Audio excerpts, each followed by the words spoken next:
Hi, welcome back. Today I am working on tomato sauce, spaghetti sauce, and I'm making a royal mess, but I'm having a good time. I'm trying to reduce my freezer space. I've got all these tomatoes in my freezer that need to be cooked down, so come along.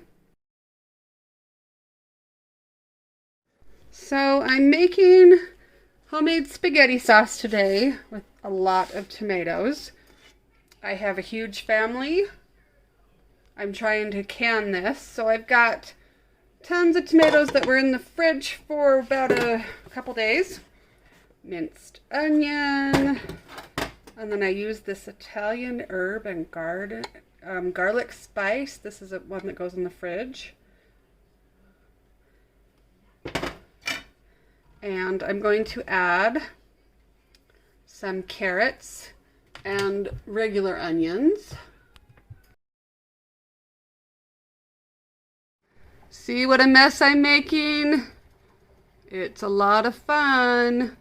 So I have so many tomatoes in my freezer.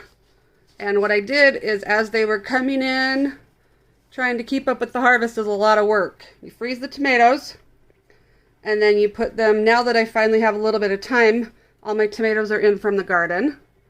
I've picked most of the green ones now, and we're getting a really big frost in about 2 days. So I'm trying to make some spaghetti sauce and reduce my freezer space. My freezer is completely full of tomatoes and peaches that I have no more room in any. I have 3 freezers and 2 fridges. No more room for nothing. So this is going to take me a little bit of time. My daughter Kim and I are making a really good mess and having a good time. Come along.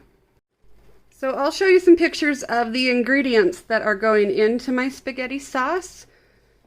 If I had fresh garlic, I would use it. If I had fresh onions from the garden, I would use it. And then everything else came from the grocery store. But there's lots of really good ingredients in here. But because I am not using a proven safe canning recipe, I am going to freeze this. So it's kind of silly that I'm taking frozen tomatoes, cooking them down, putting lots of good yummy stuff in it, and then freezing it again. But it's going to save on freezer space. So one of my favorite things to do is to use an immersion blender. Let's see if I can do this with one hand. There we go. So this one's on high. This is just a cheap Walmart one, but it's worked really well. And it just gets all the ingredients all combined in here. My sister told me to put carrots in here, and it makes the acidity not so strong. And like I said, I'm not canning this. I can't can this and feel safe. I don't want to get botulism or anything like that. So this is going to go back in the freezer. And it is not 1 a.m., even though I'm really good at staying up. It is 1 p.m. So we're just going to combine all these ingredients until it gets to a nice thickness. It's up to you whether you want to add salt now or when you cook it later with your dishes. But see, that's all you do with the immersion blender, and it is so easy. And yes, I told you my kitchen is very dirty right now. But it's fun. So have fun with it. Some of the tools that are making this easier are stainless steel items. I've got a big stainless steel long handle spoon, big stainless steel pots. If I had one more, I could cover the 4th one.